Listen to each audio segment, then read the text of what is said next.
Assalamualaikum warahmatullahi wabarakatuh. Anak-anak hebat berbakat yang Bapak cintai, yang Bapak banggakan. Mudah-mudahan kalian dalam keadaan sehat walafiat, sehingga kita bisa belajar kembali. Dalam hal ini, kita akan belajar bersama-sama melanjutkan materi sebelumnya, masih terkait dengan isi teks resensi. Pada pertemuan pertama atau di kegiatan pertama, kita telah bersama-sama untuk menganalisis sebuah teks resensi, mulai dari isi sampai dengan penutupnya. Pada kesempatan kali ini, hal itu masih kita terapkan untuk pembelajaran yang kedua. Namun dalam hal ini bedanya kita membandingkan isi teks resensi. Kalau pada saat itu kita hanya menganalisis teks resensi itu dari satu teks, kita akan membandingkan. Lalu apa saja yang akan kita bandingkan? Tentunya sudah banyak dipelajari sebelumnya. Yang pertama, bisa kita mulai dari judul resensi, kemudian judul buku, kemudian penerbit atau penulis juga bisa, tempat penerbit, dilanjutkan dengan jumlah ketebalan buku.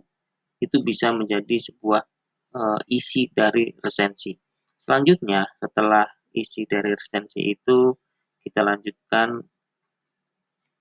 bisa berupa dengan tahun terbit, kemudian jumlah halaman tadi sudah disebutkan. Isi resensi. Isi resensi itu cerita singkat yang ada dalam buku tersebut atau dalam teks tersebut, kemudian kita tulis kembali, lebih singkat, lebih padat, dan lebih menyeluruh. Lalu keunggulan buku atau keunggulan teks resensi. Keunggulannya apa? Kamu sebutkan saja, bisa berupa dengan isinya bagus dan lain sebagainya.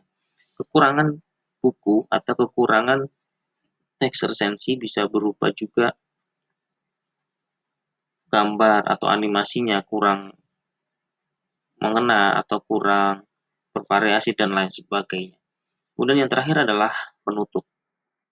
Jadi sekali lagi, untuk isi dari teks resensi itu yang pertama adalah judul buku ya, kemudian judul resensi, penulis, penerbit, tahun terbit, jumlah halaman, isi resensi, keunggulan teks resensi, kekurangan teks resensi atau buku, kemudian penutup. Begitu juga dengan teks resensi yang kedua, kalian analisis mulai dari judul sampai dengan penutup. Lalu di akhir, pada kegiatan pekerjaan kalian, itu tanggapan atau komentar terhadap kedua teks resensi yang telah kalian resensikan itu. Nah, di sini ada dua buku, dua teks resensi tentunya.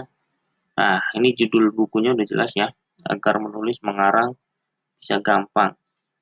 Ini judul buku,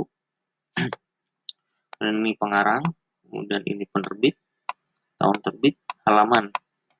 Dan ini adalah isi dari teks resensi tersebut. Nah, isi ini ketika kalian menuliskan isi resensi pada lembar kerja peserta didik atau LKPD, itu bisa kalian singkat, bisa kalian padatkan. Teks kedua. Nah, kalau kita membandingkan berarti lebih dari satu teks. Ini teks keduanya sudah jelas judul, penulis, penerjemah. Kita tambahkan ya, walaupun di yang teks pertama itu tidak ada penerjemah, tetapi kita boleh juga menambahkan hal-hal yang sekiranya di teks 1 itu tidak ada, tapi di teks 2 itu ada. Itu fungsinya untuk memberikan penjelasan, memberikan gambaran bahwa buku ini ada penerjemahnya. Kemudian ada penerbit, tahun terbit, tebal buku. Ya. Dilanjutkan dengan isi ceritanya. Nah, isi ceritanya sama.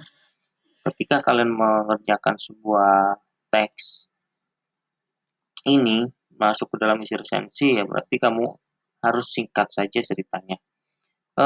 Untuk tugasnya nanti langsung aja dikirim di Google Classroom, format tugasnya juga sudah ada di sana. Sekali lagi, yang harus kalian pahami adalah cerita ini. Yang pertama tadi adalah cerita agar menulis, mengarang bisa gampang. Kemudian cerita yang kedua atau teks yang kedua adalah Istanbul, kenangan sebuah kota. Baik, mungkin itu aja yang dapat Bapak sampaikan. Banyak kekurangannya mohon maaf. Terima kasih atas segala perhatian. Semoga kalian dalam keadaan sehat dan jangan lupa tetap bersemangat, jujur untuk menggapai sebuah kesuksesan. Kalian adalah anak hebat. Kerjakan tugas ini dengan baik, selesaikan tugas ini dengan sempurna. Terima kasih. Wassalamualaikum warahmatullahi wabarakatuh.